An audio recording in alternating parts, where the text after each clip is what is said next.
The Woodford 5437 hose connection for the Woodford Model 70 faucet. So we'll go ahead and get it out of the bag here.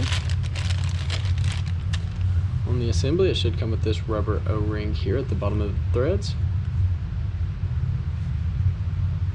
And we'll go ahead and take a couple measurements of it. So we'll get a total length. And that total length measures right over an inch, right at about an inch and an eighth maybe.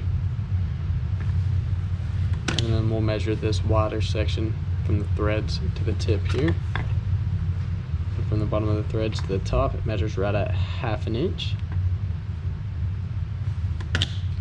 And then same thing for this side, we'll measure from this rounded portion here to the top of the threads there. That measures right at ½ inch as well. And we'll also get an outside diameter here at the side with that rubber O-ring. And that measures right at 3/4 of an inch. And then this end here, we'll also get an outer diameter, and that measures right at an inch. Once again, this is the Woodford 55 437 hose connection.